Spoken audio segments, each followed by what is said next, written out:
3, 2, 1. Palcast. And welcome back to another edition of the Palcast. We're going to start hot and heavy. And if we get in trouble, I don't care. It's my fault. Blame me. Guys, Smash, Mary, Pass. Akima, a.k.a. Monroe Rose. Mariah Mills. And Yami Taylor. Smash, Mary, Pass. Who you got? Oh, God. I don't even know one of those broads. Okay, well, we'll do it. You got to do it. This is what Zion's life is. So what would your life be? I'll go first if you want. Picture, bro. Like, come on, man. Oh, yeah. Spot. Like, all right, I got this. So go ahead, Tripp. You go first. All right. So look, I'm just gonna go I'm going based on the names that I heard. So I'm just gonna go. Fuck it. Akima, Mariah Mills, Yami Taylor. Akima is his actual baby mama. Mariah Mills is the porn star that went the F off on Twitter. And Yami is the one that came out late, the non-porn star, non-OnlyFans girl that also went off on Twitter way less than Mariah Mills, came out 24 hours later. The third one is definitely Smash. You feel me? Okay. That porn star is the past. And okay. Then what was the first one is the last one you said? You're gonna marry the baby mama? Nah, let's rearrange that. I'm gonna marry the last one, and then I'm gonna smash the first one, and I'm cutting the porn star. Like, she just got to get up out of here. It's a pass on the porn star. You're bugging. Yeah, I'm gonna marry the last one. You know what I'm saying? Because it's like, ay. The first one is like, you do look smashable, bro. I'm just gonna be real. You look like you should just do what you do. Like, I'm just gonna leave it at that. And then, of course, the porn star, she's just doing too much. Like, bro, you already do porn. Why are you mad? Just hold down. Like, it's all right. It's all right. She was definitely in love, man. I don't know. Seems like Mariah Mills was in love with this dude, and she got her bad. Brad, what you got, though? I'm going strictly based off looks. Mariah Mills is bad. Like, Mariah Mills wifing that up. I'm gonna take the L's when they come, as long as there's the occasional. There is an L in that BBL, let me tell you. There's a hell of an L in that BBL. I'll tell you that much. But Mariah Mills is bad. She is, though. She is. I don't know Yami, whatever the hell. So kill that bitch. There's no killing. It's Smash, Marry, Pass. We're not doing F, Marry, Kill. Because I don't even know what she looks like. The baby mom is kind of cute, but Mariah Mills is bad. Like, bad. Like, I'm gonna be real with you, Brad. The last one actually looks the best, bro. Like, Trippy, I'm glad you're saying that, because I'm gonna go. Best, bro. Like, everything looks natural. Nothing looks like Mariah Mills, bro. Mariah Mills started off as like one of those like bad like MySpace Instagram thoughts, and then she decided she was like, I'm gonna get too much surgery. I'm gonna get porked on camera now. Yeah. Basketball. Dude. No, I have to go. Yeah, hold on a second. We're almost done. I'm gonna smash Mariah Mills. Mariah Mills actually looks like a girl I ended up hooking up with on and off for almost 8 years. God bless you. Which is insane. I'm gonna marry Yami Taylor because she is by far the most reliable, and also not like, just so you guys know, I'm passing Akima, the actual baby mama, so hard. If you would look up in her history at all, dude, she like has like stolen credit report history. She's already known. She already has kids like with another famous person, like trying to like, she take my money. You know what I mean? Like, she already has a history about it. I'm all out on that. And Yami, Trippy, to your point, Yami Taylor, absolutely gorgeous. I'm going to marry that girl and have her do our content for us because she's an actual content creator. You're welcome. I'm thinking about the brand at all times. See, look, all I can say is this, man. Zion, power to you, brother, man. Yo, like I said in the short, bro, you look like a real New Yorker, man. We know this. We know a lot of people all day, every day that deal with baby mama drama, man. Right. You come over here, we're going to let that slide under the rug. If they talking about bread, Dolan going to make sure everybody paid. You heard? Everybody going to be paid. Just come to New York, baby. And he's going to make all of your models do stuff at the Sphere, though. They're all going to be part of the show because he needs to sell some of those tickets. That's a fact. And then on top of that, to the ladies, man, it's no disrespect, no shade. But look, y'all put the information and y'all did it for us, man. So we just commenting on what we see. Don't get mad at us, okay? Y'all did it to yourselves. If you didn't want it to have this type of content coming out, there's no reason to go public and go crazy. How y'all doing? So, hey, you became a joke. Thanks. Miss Mills definitely brought it to a very, very public eye. Yeah. I guarantee you, for anyone that's never seen Mariah Mills before, because a lot of her stuff that she did like before OnlyFans, which everyone just does OnlyFans now, is like 3 to 5+ years old. Like it's been a while. I guarantee you a lot of her pages are getting a lot of clicks right now to be like, wait, what did this girl do when? It's all, Yeah, I'm telling you, man, it all gets you money somehow, some way, you know? Is this the world's smallest violin, or is this the ka-ching ka-ching? Is this the ka-ching ka-ching go? I think it's the second one. I do too. I do too. So guys, to actually bring this into basketball news, I want to actually get your guys' takes on, like, if you were Zion right now, like, how would you address this? Would you address this at all? Like, what are you doing in this dude's head? Brad, you want to go first on this one? Yeah, you know, it's honestly sad, right? Because like all these kids are in generational wealth gathering moments of life, right? And it's like these guys have these nine-figure contracts and like whatever.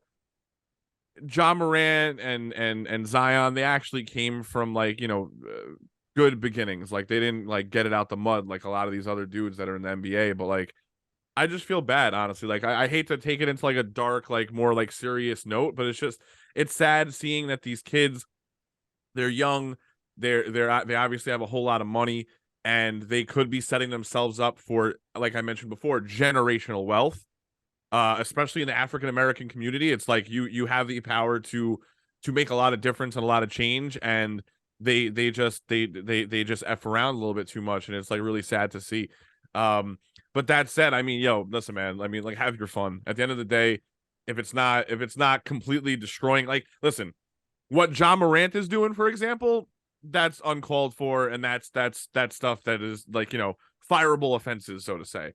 He's just messing with a couple of chicks at the same time. You know what I mean? Like, whatever, bro. Zion, it is what it is, kid. Like, I've been there before. You've been there before. Joey's been there before. We all been there before. So it's like having a couple chicks is just fun. It feels good for the ego. It is what it is. I just hope that this doesn't like bleed into other parts of his life. That's really it. Trippy, I want to ask you a follow-up based on that. This dude, like, one thing that has come out about the reports that kind of bothers me as an actual NBA fan and someone that wants to see Zion Williamson be the absolute best he can be. The first two girls, the baby mama and Mariah, both commented on like how they tried to coach and help him on his weight. And they're literally just the girls that he's messing with. Like one of them, I guess, is going to be his baby mama now, but the other one is like his almost girlfriend that's clearly not anymore. And they both have already been saying and commenting on his weight. They try to help him. They want him get in shape. And he's not even doing it with the help of girls that clearly love him. Is there a cause for concern long-term there if you're a Zion Williamson or a New Orleans Pelicans fan?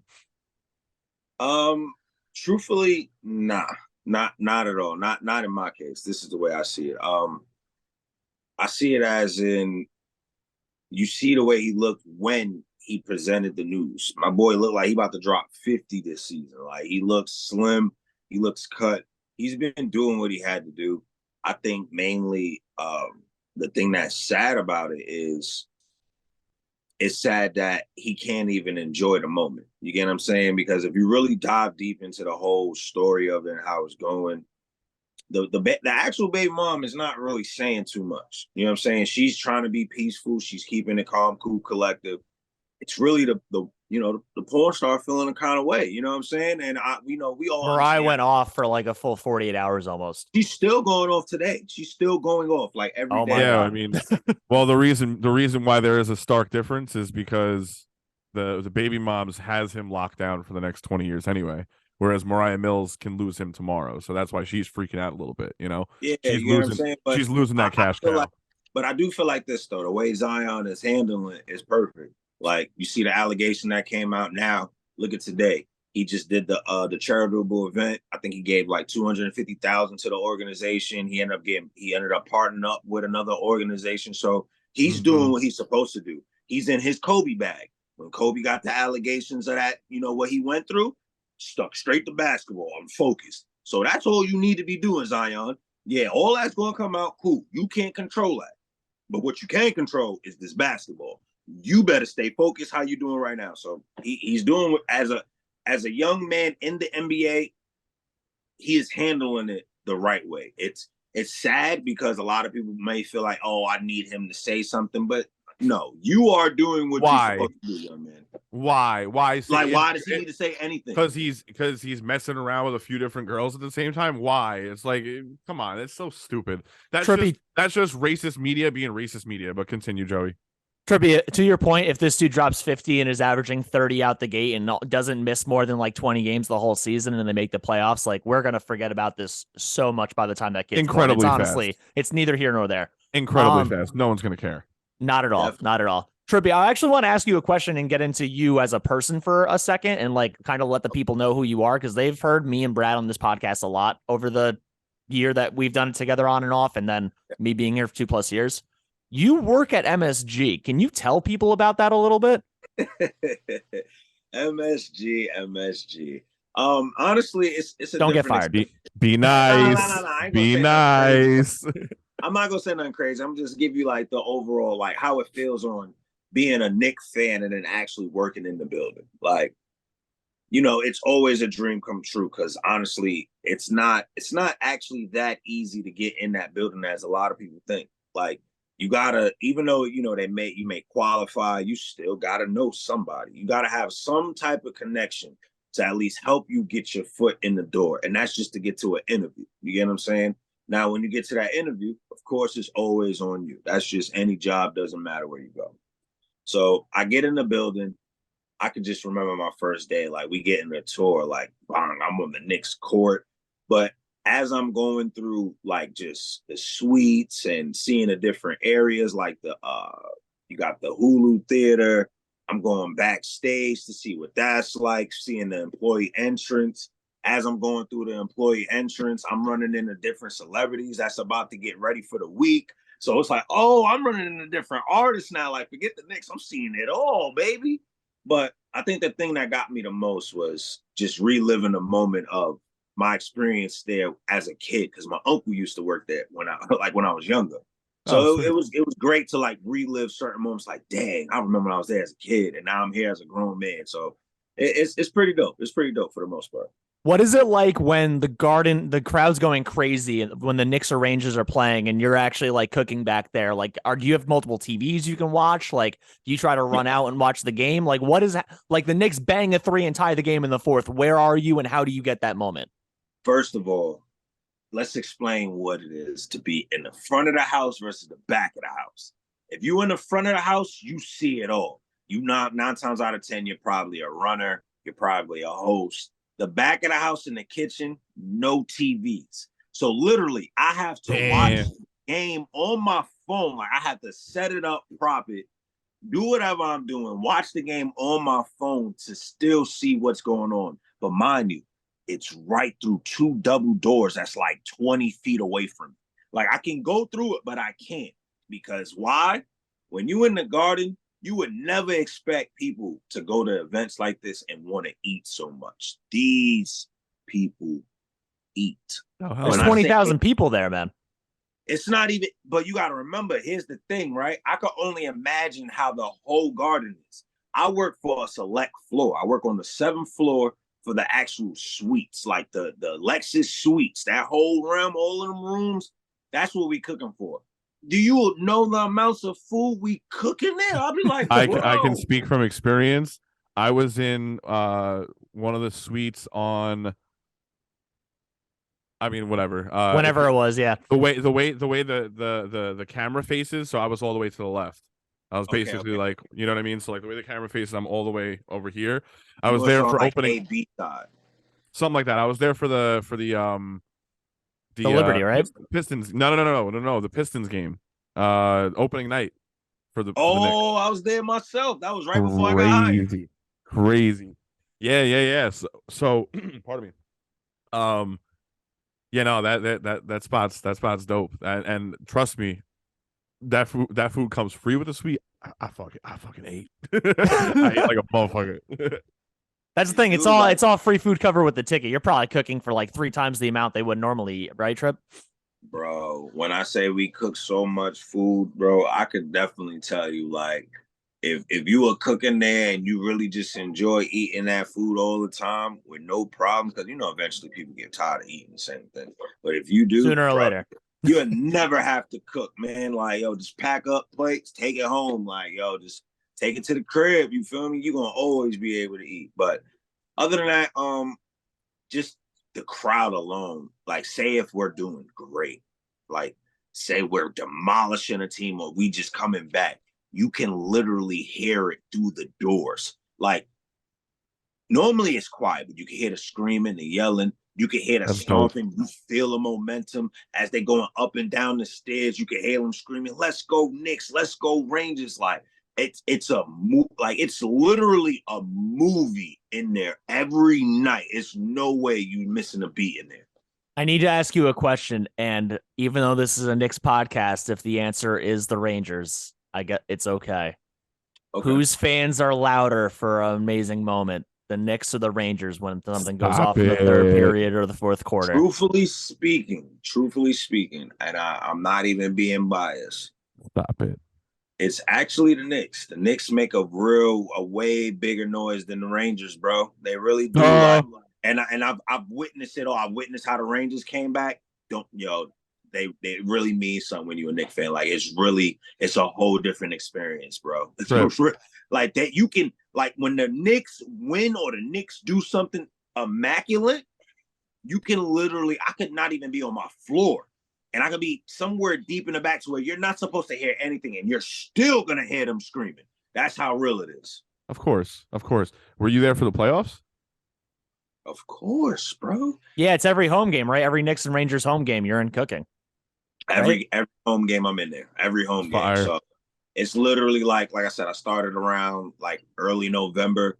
I can actually say I got to watch the whole season, like the whole season of playoffs. It was a great experience, like, and especially like, hey, I didn't have to pay to go watch. Like, I work in the building, so it was great. Right. And especially like my lunch break, that was the perfect time. I used to love it, like when the Knicks came, because my lunch break, especially shout outs to MSG, they gave us an hour lunch break. I got a whole hour. I could literally just go in there and just watch the game. Watch them. You get what I'm saying? So, can you choose when the lunch break is so you can be like, all right, so right after halftime, I can watch a full hour of the game. That's dope. So you can basically watch the whole second half.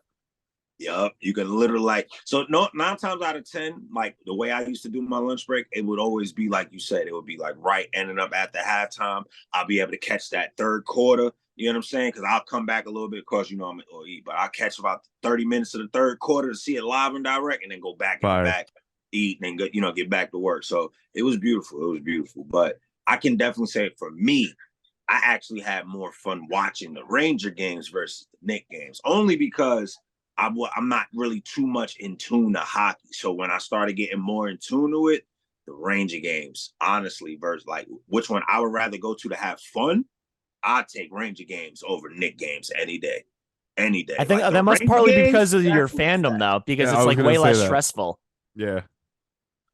And, I wouldn't say that. Ranger fans, man, those are the ones that beat you. Nah, up, but I'm bro. saying you. I meant for you personally. Yeah. You personally, like you. What do you like? If the Rangers win or lose, it's like whatever. The Knicks lose the next day, you're like, oh, fucking Julius Randle went fucking 7 for 12. I'm actually a Rangers fan, so if they lose, I'm still tight. Like, I'm still mad. Like, don't get it twisted. Like, I'm still pissed. Everybody in there talking about it. We all mad. Like, because 9 times out of 10, I probably lost a bet. So I'm not mad. That's fair. You know what I'm saying? But like overall, just the experience of it, the vibe, the atmosphere, the Ranger games are the best. It's just always fun, and it's like they're never divided. You get what I'm saying? So it's always clutch.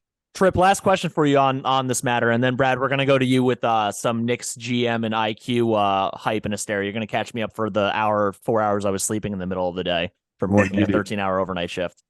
Tripp, last question for you though, based on this. Have you ever fed or seen a player get fed your food kind of thing? Like, do you ever see players in the suites? Do they ever come up in the restaurant? It's not even, they don't really be in the suites like that. Like, normally you'll see them walking around on the floor. Like, I done seen John Walls walk past me like 50 million times.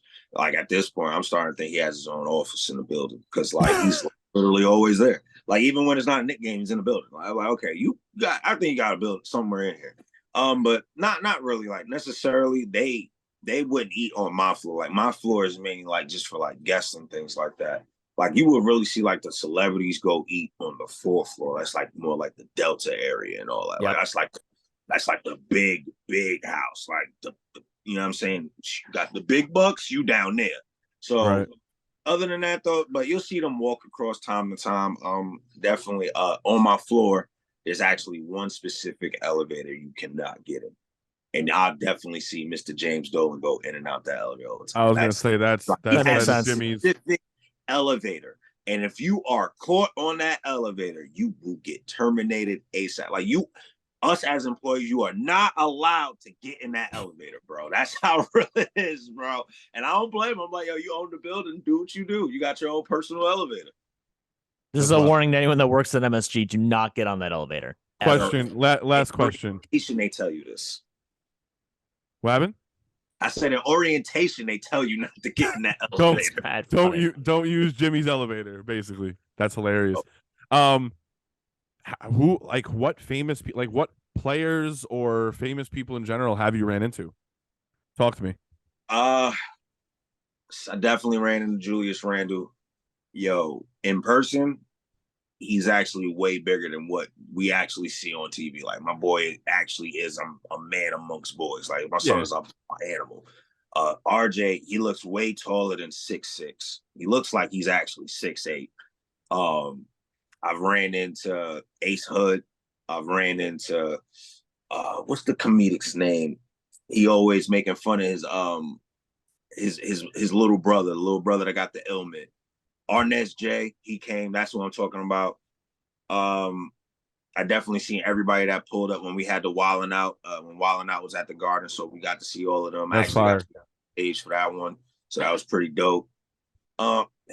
It's so many to go down the list. It's a couple of people that I didn't even know were like famous, and I just walked past them, and then come to find out they're headlining the show. I'm like, oh, cool. Like so it's pretty dope. Some of those like you be so focused on work, you don't even be paying attention who's in the door half the time. You be like, Yeah, facts. That's So, fire though. That's cool. That's cool. I woke up with a new Bugatti. Brad, so to get off of Trippy working at MSG, because goals obviously and stuff. Facts. Again, I was sleeping for 5 hours. So IQ to the Suns is something that randomly popped up on the internet. Please fill me in. What am I missing? There's a list somewhere. I don't even know, man. Like there's a list of point guards that they're interested in, and one of them happens to be Emmanuel Quickly. It's like, what do the Suns like?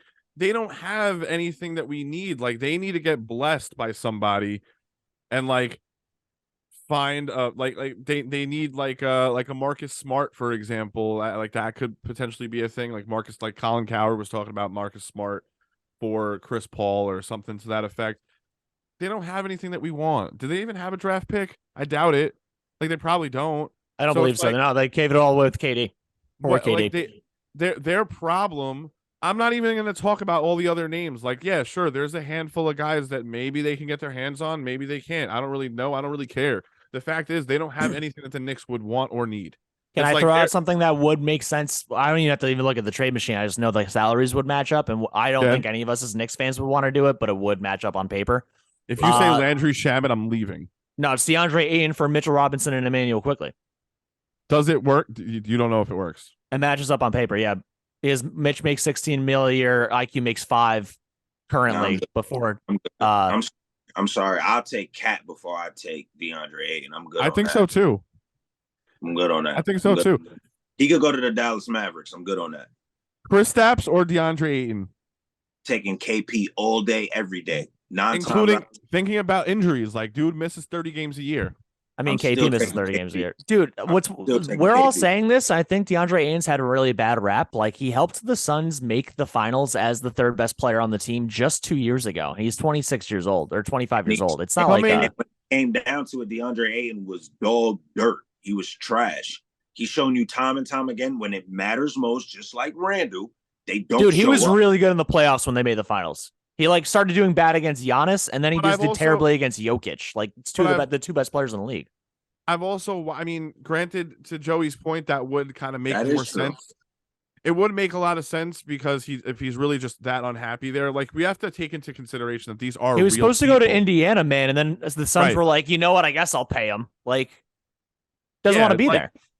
Right. So, but also for the last 2 years, like just coming from somebody who's bet on him a whole bunch, like points and rebounds in general, he is the type of person that just disappears some nights, like disappears. And it's like, you're 7 feet tall, you're built like an Adonis, like you're Dwight Howard with like a little bit of a jumper.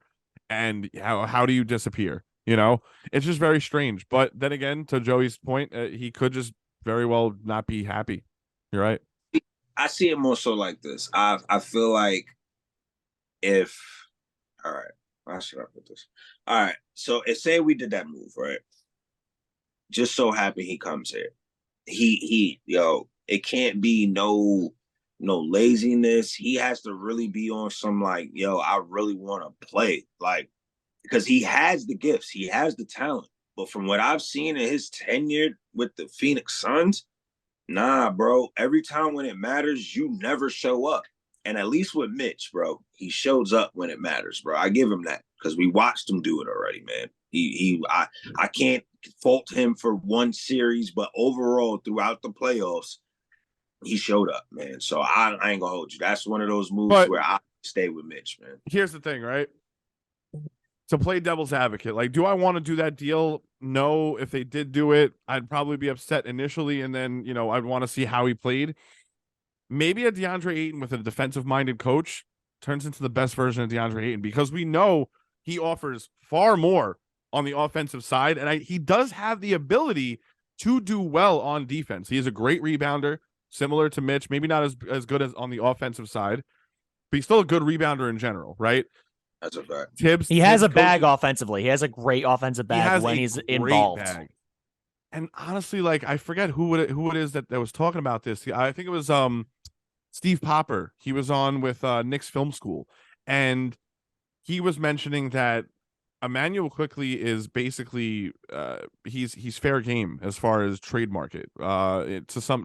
He's a lot less likely to be traded than like an Obi Toppin, for example, but they can very well see him being traded because he wants somewhere between like on the low end 80 million, on the high end closer to like 100 million for 4 years. You can't commit that kind of, especially if you're going to pay. Obviously you can't pay your sixth or seventh man that money. You can't do it, and I just don't see him starting either, because like from a size perspective, he's much more of like a backup point guard. You're not going to put him as the starting two, and or if you were on a team, it just could not be with a 6'1" point guard. It would have to be a bigger dude, right? And we all know that Tom Thibodeau absolutely adores everything that has to do with Quentin Grimes, so he wants to try to turn this kid into Kyle Korver plus defense. You know what I mean? So it's like, maybe it makes a lot more sense. Maybe a trade for Ayton makes a lot more sense, because if you let Tibbs get his hands on him, maybe he can turn him into the defensive dynamo plus with that offensive bag. I just really wondered. My thing is this. Trip, go ahead. Why would you do that, or would you try to see if there's really legitimate interest that the Washington Wizards supposedly have in IQ and Obi? Would you rather go that route or go the Phoenix Suns route? IQ, Obi, and Fournier gets you really close to KP's contract. But then we literally have a team that has Randall, KP, and I guess you would just start KP and then Mitch and Hartenstein are your backups, and you could send Sims out in that deal. I have no clue how that would actually work. What I'm thinking is this. I'm thinking IQ, Obi, right? Go to Wizards. We probably throw in a pick, and on top of that, we could probably even throw Mitch into that. Probably add Mitch into it, right? True. We get KP back. With KP coming back, you open up them spots. With free agency wise, I feel like free agency, that's when they'll be like, you know what? If they want to, Kyle Kuzma, you pull him back up over here too. We're gonna snatch both of y'all. We're gonna sign one and trade for the other one. And then from there, if they want the mid-level exception, you see Josh Hart advocating for Dante. That's where your mid-level exception went to. Yeah. Went to Dante. So you got Dante on mid-level. You signed by moving contracts. You was able to free up some more money. You unsign, you drop Rose, you trade Fournier to get Kuzma. This all actually there's a process to get here. But do we really want Kuzma's a 4? He ain't a 3. But he is a 4, but real legitimately, if he's playing with a Randall and an RJ, you better off putting him at that 3 spot and letting RJ go back to being a 2. And then Grimes come off the bench. Grimes comes off the bench. It would be the bench unit would be it would literally be Dante, Grimes, Hart, right? And you'd have Deuce playing backup point, which I mean, again, during the regular season, he could play 15, 20. In the postseason, it's like 7 minutes. Like, no, not even. The person that would back up Jalen Brunson now would be Dante now. Dante would be the backup point guard. He would be backing up Jalen. Honestly, right? Then like I said, Grimes would be backing up RJ. Josh Hart, he always ends up playing a 3 for some reason. So he would just be backing up Kuzma. It's because he can't shoot. Some way, somehow, with this 4 position, we could even do it to where you've seen how he did it before. You could possibly see where he uses Hart back at the 4 and then let Jericho Sims plays that backup 5. So there's always, that's why I keep saying, like, a lot of people be forgetting Hart can still play the 4. Like, we can just slide him over here and then just let Jericho Sims play this backup role.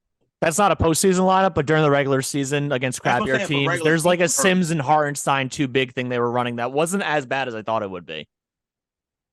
I have a backup question based on this, and then we'll actually get into the questions that Ange wants us to do for the TikToks and Reels and stuff. Because you mentioned Hart, and Hart seems like he's signing with New York, and then IQ, if they want to reset rookie contracts and they really are like, they're never getting rid of Brunson, obviously. But RJ and Randall both end up still being on this team, making 25 to 30 mil a year. And like those 3 guys are just set in their contracts and you're kind of like forced to build around them. And you only got to pick one. You are currently Leon Rose. Trippy first. Would you rather have Emmanuel Quickley or Josh Hart for the next 4 years? You only get one. Emmanuel Quickley all day, every day. Same. I'm not even going to put that. Emmanuel Quickley. And Brad. Oh, I'm going to ruffle some feathers. Josh Hart. And I'll explain why. Okay.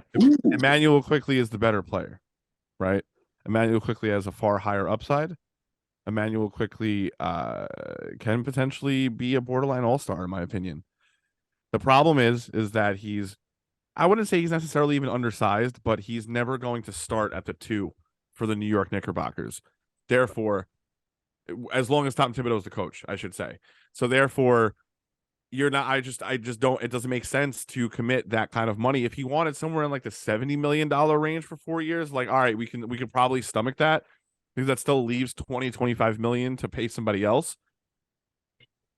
You don't keep that kind of contract coming off the bench. It just does not make sense. It's bad business. And if you're IQ, you want to start somewhere and you want to make 95, $100 million. He wants to start. Yeah. Of course he wants to start. He wants to get paid. Yeah. You know, He so did that's why. It's rough. One thing I do want to touch on really quickly though, because I was just looking at this. Another potential off-season acquisition. I wanted to kind of get your guys' thoughts. So obviously we're going to have a propensity to sign and try to trade for CAA clients. Someone who's a free agent this offseason, who's also a part of CAA. Seth Curry. Thoughts? What? Yeah, like 7-8 mil a year. I'm not against that. That's fine. We need shooting, obviously. I think he wants more than that. I can't see him coming here if you still got an IQ here. It's like, right. It's even the same thing with Dante. Like Dante, I could understand with IQ being here. You know what I'm saying? I can understand because Josh Hart, and Jalen Brunson alone, they're gonna figure that out. They're gonna find a way to figure that out to make it work. But when you're talking about Seth, literally IQ has to go if that's the case. Like, it doesn't make sense for him and Seth to be here. Yeah, I mean, if we're playing them as the backups, like IQ would be the backup 1 and Seth is the backup 2, at least until the trade deadline or something. I think because Seth is not a point guard. He is not a point guard. Who's a better pure point guard? Emmanuel Quickley or Seth Curry?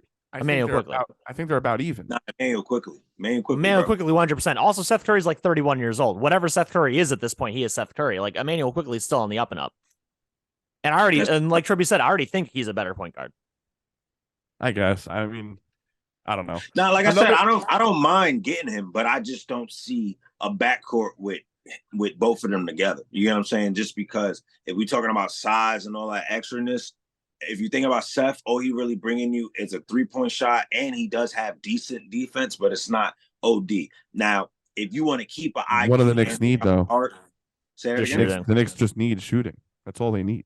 But here's the thing: you want shooting, but we also need defense as well too. Like, let's really talk about still need it.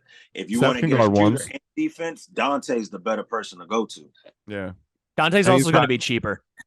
And he's going to be cheaper, and he might actually be the one more willing to take a pay cut, right, to come over here. But I don't see that because right now. So here's the thing. You mentioned that before. You talk about the mid-level exception. He's getting paid $10 million this next season. He's under contract with the Warriors, but I'm pretty sure it's a player option. So he has the ability to opt out. Now, why are you opting out from the Warriors to go make the same money, if not potentially less, with the Knicks? I get it. Your boys are there. With our mid-level exception, you see how he's making 10 if he opts out. He actually with ours, we'll be able to give him like 12 to 13 with our mid-level exception. That's what I'm saying. 1 year deal? Nah, it'd probably be like two. I think mid levels are 1 year, but you can also like sign, like the first year could count as that, and the second year you can actually do other stuff. Yeah, it's like it would be like 1 year, and then the second year would be another player option type thing. Like I'd rather Dante than Seth Curry straight up. Honestly, I think so too. Plus, they have that like continuity. Like these guys have already played together. I love those Villanova boys. Like they just know. They know what it takes to win. You know, everybody that's kind of coming from that Jay Wright tree. You know, one thing about Nova is that they come into the league NBA ready. So, and it's you know, the proof is in the pudding. You got guys like Mikal Bridges, instant impact. You got Josh Hart, always been an instant impact. Obviously, Jalen Brunson, instant impact. So it's like, yeah, I wouldn't mind having that too. Another guy. I mean, what do you guys think? Can I kind of shift focus a little bit? Sure. Would you mind? We got like 2-3 minutes before I have to get into these questions. Yeah. No problem. What do we think the Clippers are going to do this offseason? Do you think that they are going to try to run this team back one more time and give it like one more, you know, honest college try? Or do you think they just blow it up? Because I'm looking at CAA's website on my phone, and I'm just looking at the players that are named here. You keep looking at Paul George, right? I mean, listen. Trippy, did you know that Paul George is Brad's third favorite player of the past decade? Paul George is literally that guy, man. It's Paul George, bro. And it's get it. Paul George is so Dame, Paul George, probably Joker. Like, there's a handful of guys that I like that just aren't Knicks. And I'm not an NBA fan. I never claimed to be an NBA fan. There's guys that I like, but like I'm a Knicks fan through and through. Like I haven't watched one finals game, could not care. I've bet on the finals. I'm a Knicks fan. That's it. You are missing out on great basketball. Also, I love Joker, but hear me out. I don't care. Dude, I like watching teams that are better than the Knicks because it's like we should strive to do that crap. Brad, I'm right there with you, Brad. I hear you. Why can't Obi Toppin be Aaron Gordon? Number one. Number two, defense, Paul George, rebounding ability, just be overall what you are. Upper body strength. I don't know. Yeah, you're right. I mean, whatever. Aaron Gordon's always been a tremendous defender. Obi's just not that. Whatever. Okay, point is, look, Paul George, right? I feel like, I mean, granted, he has admitted himself. He's like, I can't be a number one, and that's fine. Also, I don't like the fact that he has this podcast already because it's like your career is not even close to being over. Why are you doing this now? I mean, Draymond doesn't. He won a title last year.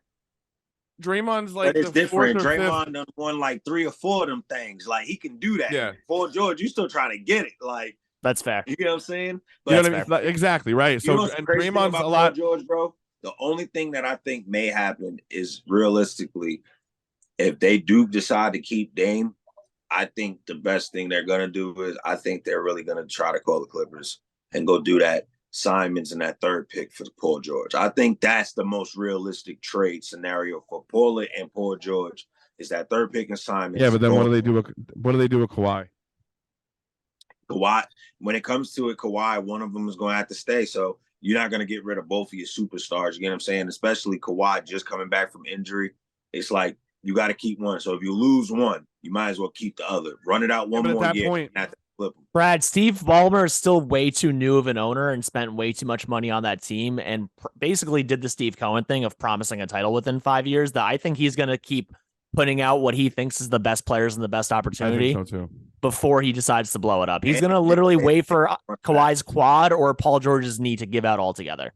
I think in a perfect world, like the God honest truth is, I think they're giving it one more solid try, and then they're blowing it up. I don't think. They did say they wanted to run it back, so they actually might just do it. But this is why I say this offseason is going to be crazy, because you got the Emmanuel Quickly thing with Phoenix, but that don't make sense. And then I don't know if anybody's understanding it, but you keep hearing the subtle movements of James Harden. So I really think that there's going to be a swap between CP3 and James Harden, and them two just changing. That's a weird trade. If Harden's not in Philly, man, everything says he's going to Houston. I don't think he cares about like winning basketball anymore. Me neither. Another interesting name that I've actually been talking about with like my daily Knicks guys, and I want to kind of get your take really quick. We literally my entire daily Knicks group chat kind of went from like, F no, this person is, if he's ever a Knick, I'm gonna vomit. So right now we're kind of all on the same page. We're like, depending on what we have to give up, if it leaves enough left over after the fact to go get another big name, Zach LaVine. I knew you were gonna say Zach LaVine with the build-up. I seen it coming. I seen it coming, man. Like no matter what, RJ Barrett's in that deal, and it's like I don't want to do that. I don't care. I don't care. You want Zach LaVine that much? Absolutely. You know why? Because he provides a far higher upside on the offensive side, and he's not as bad defensively. NBA University actually broke it down. He's not as bad defensively as people make it out to be. Plus, he's actually under the impression defensively. That's crazy. He's actually this past year for sure. You watched the Knicks film school stuff too. Of course you did. So pay attention to all, bro. Salute. So that's what I'm saying, bro. It's the guy. It's the guy. I really do think so. I really do think so, because I truly, no matter what, in any way, shape, or form, and the reason why teams get stuck in the middle of no man's land is because they give not the best player on their team or not the best good enough player to win a title or make it deep in the playoffs over $40 million over and over again. And Zach LaVine is one of those dudes. If Zach LaVine's your best or second best player, we've seen it happen for multiple years. They barely made the play-in last year. They lost it this year. In 2025, $40 million is not going to be that bad. I'm not even going to hold you, bro. When it comes to Zach LaVine, y'all got to think about it like this. Yeah, he had Lonzo, right? But Lonzo, when it come down to like nitty-gritty, if you needed to get some points down where it matters, Lonzo's not the guy you going to rely on. So if DeRozan's not hitting, you already know Vujacic, he's going to get phased out regardless. And imagine he actually had a Brunson with him, bro. Just imagine you taking out 100%. RJ. You taking out RJ, right? You still got Randall giving you, even though I hate how Randall moves. You still got a 25 and 10 guy. You got the defensive anchor in Mitch. All you did was just move RJ to get you a guy that literally can be in the 40-90 club to go with Brunson that showed you he can be in that too. And you still keeping Grimes. I mean, you probably still didn't get rid of IQ in this. You didn't get rid of Josh Hart. I ain't gonna hold you. I actually put a trade together earlier. Up that much, you should do it. After we all get off of this, I want you both to look up Zach LaVine angry or Zach LaVine doesn't get past the ball and watch his facial expressions and facial reactions. And it's like that one time Cam didn't get past the ball, but it's every 7 plays. Every 7 plays. Dude, it happens a lot. It happens a lot when him and DeRozan are playing your turn, my turn. It's a lot. I'm telling you, it's just like he's going to end up looking like a shooting guard version of Julius Randle being angry. And we already have a Julius Randle that pouts and gets mad at various things and can't be controlled. I don't know if I really need that. Not for $45 million a year. I'm sorry. Brad, what's your trade before we move off? RJ Barrett, Evan Fournier, and then That works money wise immediately. So then you have And then 4 first-round picks, 3 first-round picks. I don't think he demands that. I'll be honest. He's taking 3, man. I'm telling you, it's 3. So here's where I think you're wrong, because if you do this, RJ Barrett, Evan Fournier, Obi Toppin instead of a pick, you do so maybe you could do like a 3-way trade on draft night, right? And go get one of Indiana's picks, for example, in exchange for Obi Toppin. I'm just hypothetically here. RJ Barrett, Evan Fournier, Obi Toppin, 2024 Knicks first round pick, and then Milwaukee's pick in 2025, which is only like top 3 protected. So it's basically unprotected. Top 4, yeah. Top 4. Rather, I'm gonna be honest with you. At that point, wait, who's the players again? RJ Fournier, which is you're just trying to match the salary. It's just $18 million. Fournier, yeah. Fournier, RJ, and Obi Toppin plus a couple picks. I'm gonna be that honest gets it done. You. Like I said, if you literally only giving up a couple of picks and you bringing in a guy like Zach LaVine and you keeping the rest, that's not something you say no to. Then sorry. You have a starting lineup. So here's my only concern, because when a trade sounds like, oh, that makes too much sense, that means it's very under market value. But that's why I'm saying at least 3 picks, man. I'm telling you. But that's why. So I didn't even want to include. Obi, right? Yeah. But I saw someone else. I actually saw Marshall Green. He did the same thing, and he included Obi, and I was like, you know what? That may make a little bit more sense. Because I think that might very well be like a 3-way trade where he gets sent to like Indiana, for example, in exchange for like Duarte and a pick, and I don't know where Duarte goes, but whatever. You don't have to even make it a 3-way trade. I'm throwing Caruso in that deal and getting Caruso back. Sure. So you're going to take Zach LaVine, Caruso, and we get a pick back. No. They get 3 picks. It would be in my head. It'd be Caruso and LaVine for RJ, Fournier, Obi, 3 picks. No. What I'm saying is this: you said 3-way trade. Obi goes to Indiana. Mm-hmm. Indiana pick comes to us. Alex Caruso and Zach LaVine come to us, and then everything else out of that trade goes to the Bulls. We have space for Caruso too. If we're getting rid of Obi on top of this, then yes. Yeah, but where's Caruso going to play? What do you mean? Point guard, backup point, backup 2. He's a defensive-minded dude that can shoot 40%. Scenario, right? We literally just went through a series last year where our guys were too young and not experienced, and then IQ got hurt in the playoffs, and we were forced to go 7 or 8 deep, and we literally only ended up trusting 1.5 guys at the end. I just think Caruso is a playoff performer that's worth having on your team. Every team wants an Alex Caruso on their team. I don't disagree on that one. Here, I want to because this has been going on a while, and I can actually filter off into one of Ange's questions based on this. So let's all try to keep like this 20 seconds or less for each of you. Gotcha. First one is going to be based because we just did so much trade talk. Brad, go first. Predict the Knicks starting 5 and the first guy off the bench next season. Bet Jalen Brunson, Quentin Grimes, Zach LaVine, Julius Randle, Mitchell Robinson, Emmanuel Quickly. Okay. Trippy, predict the Knicks starting 5 and the first guy off the bench next season.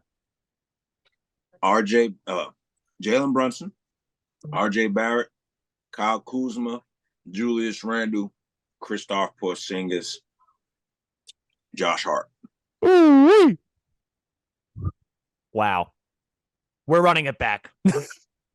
I think they're going to end up keeping all the guys. No, I'm saying for my pick, I'm going with Brunson, Barrett, Grimes, Randall, Mitch, IQ or Hart, whichever one you want to say is coming off the bench first. I think they're running it back is. And then if they make deals, it's at the trade deadline, straight up. This team made the second round of the playoffs, and they're all under 26 except for 3 guys that play. It's very obvious that they also need to get better. Like, they need to get better. And it wasn't their bench that was necessarily weak. There's upgrade. No long convo. I get it. There's got to be room for upgrade, right? Then as long as we get the initial answer, then I think we can like go off for a minute or two afterwards. Agreed. But whatever. I think I think they run it back and they do a deal. It's going to be at the trade deadline, straight up. I know. Yeah, man. Hope they don't. I hope they don't. I think they're gonna make at least one or maybe even like one minor trade, including like Evan Fournier or whatever. Like they're gonna make at least one trade is happening this offseason. It may very well happen on draft night. I'll do one based on if they do make a deal. Then it's gonna be Brunson, Grimes, RJ, Randall, DeAndre Ayton, Josh Hart, first guy off the bench. That's if they got rid of IQ and Mitch for Aiden in the deal that I said could happen before. You know what? It makes too much sense, and I hate it. Yeah, dude, it makes a lot of sense. We watched our center just not be able to play offense, and while he got us through the first round, it sucked in the second round, and then they just didn't play Hartenstein, who also. So then let me ask you this. I mean, it's funny. It makes too much sense for the Phoenix Suns also because it's like they lost Chris Paul. They need a fucking point guard. They need more, right? Yeah. So it's like, all right. So what would their starting lineup be? Well, Booker, obviously Booker, Durant. I think IQ would start for them. Torrey Craig, and I'm guessing they start Mitch or Jock Landale. Did you really just say Jock Landale is going to potentially start over Mitchell Robinson? Yeah, I looked at him like he was crazy just now. You're a silly goose. Whatever. Next question. Look at he did pretty well against Jokic. It's not a crazy thing to think a guy in his second year could all of a sudden figure out a lot of stuff that Mitch didn't figure out in 5 years. We've watched Mitch play for a long time. Mitchell Robinson's going to start. Okay. It's going to be Jalen Brunson is better than, and each of us are going to come up with, like, I'm going to go first. I say a name. We're going to each do two names. Okay. Jalen Brunson is better than Trae Young. Yes or no? Yes. All the way. Yes. Yes. All right, Brad, you go next. Jalen Brunson is better than. Is Jalen Brunson better than De'Aaron Fox? I feel like they're on the same level. They're actually the same player, just one shorter. So you think Jalen Brunson and De'Aaron Fox are better than Trae Young? Hell yeah, I always thought that. Fair enough. Trae Young just shoot. Fair enough. Trae Young's a great playmaker, and then dude, watch half the game. He has to play defense half the time. I mean, what's funny is that the Hawks should do zone, like the way the Heat do with Duncan Robinson out there. They would be way better off. I think De'Aaron Fox is that much better than Jalen Brunson. I mean, they're like a 91 and a 90.5 on 2K. No, and I love that you just said that because De'Aaron Fox has been doing the same ish for the last 7 years that he's been in the league, and he has yet to contribute to winning. He has yet. He just helped them win the 3 seed. They went to the 7 games. He's doing the same shit. He needed all these other guys to help him come and win. Whereas Jalen Brunson is added to a above average Knicks roster, and we take it to the second round of the playoffs, and we very well could have won that entire series. I'm just saying. If the Knicks played the Warriors in round 1, the Knicks would have lost 2. Trippy, your turn to pick up a name. Think of a name. I got one next after that. Jalen Brunson. Oh, this is a good one. Jalen Brunson is don't steal mine. Than CP3. Oh, now 100%. Yes. Career-wise, no shot, but now 100%. 1,000%. 1,000%. Back me up, CP. It's my turn, Brad. Okay, go. Jalen Brunson is better than Jamal Murray. No. Nah. 0. Nah, I ain't giving that to him. I ain't giving him that one. I'm sorry. Jamal Murray got. See, now I think Jalen Brunson and Jamal Murray literally are the same basketball player. And if you put Brunson in the same spot that Murray is in right now, where he gets to work off Jokic and that team and that coach and that spacing, I think he's able to do the same exact crap Jamal Murray is. And if Jamal Murray was on the Knicks right now, he would have ran into the same exact problem in the second round of being the only dude that has a really reliable shot and ball handle out there. And they would have lost in the second round the same exact way. It's recency bias. Then you're right. It's recency bias. It's recency bias. You're not wrong because he's just been killing it in the playoffs. And it's like, yeah, if Jalen Brunson was playing off a megastar, the best player in the league in Nikola Jokic, you're right. I'll give you that. And what would Jamal Murray do without him? He would lose in the first or second round as the best player on a team. I got a fire one to end this one out. Brad, it's your turn, and then Trippy, you go last. I don't know. I got a pretty fire one too. I don't know if if you swap Jamal Murray Jamal Murray and Jalen Brunson, if you swapped them out right now, I'm not entirely too sure that team even makes the playoffs. But if it does, that's a first round exit. So you're right. You mean for the Knicks? Yeah, I think Jalen Brunson. Yeah, Jalen Brunson's better. Jalen Brunson's better. Yeah, Jalen Brunson's better. Okay. Is Jalen Brunson better than Kyrie Irving? Damn. Damn, we just gave them dead audio, Trip. Yeah, because it was like, damn, like that took me. You should have seen my eyes. Yeah, dude. What the fuck? I'm gonna be honest, and this is not even biased. Brad, you won the game if there was a game here. I win. Nah, bro. Player than Kyrie Irving, but I would rather have Kyrie Irving not on my team in any way, shape, or form. And I just trust Jalen Brunson for the year longer, but I think Kyrie Irving for one game is better. I feel like Jalen contributes. What? I'm filling in for Trippy. I think Jalen Brunson contributes to winning more. What has Kyrie Irving done without LeBron James? Kyrie Irving has had the best handle in the NBA for since basically AI. Great, this dude is absolutely amazing. Great, so he'd be the best player at Rucker Park. When he locks in and tries on all ends of the floor at all times, he is a phenomenal player. I say he's the most skilled basketball player of all time. The most skilled basketball player of all time. Jalen Brunson is a better basketball player than Kyrie Irving. Yep. Is Jalen Brunson better than Russell Westbrook? Yes, not even close. You're a silly goose. Come on. When Jalen Brunson averages a triple-double. You're not saying all time or at Russell Westbrook's peak. We're doing today. MVP, right now. At me. Today, Jalen Brunson is way better than Russell Westbrook. Yeah, today, yeah. But I wonder what Trippy's last one was going to be. That's so sad. He said he had a banger too, which is hilarious. What's all right, our Brad. Next question, Joe. All right, we're on the last one. Brad, what's more likely, R.J. Barrett or Julius Randle to finish out their current deal on the New York Knicks?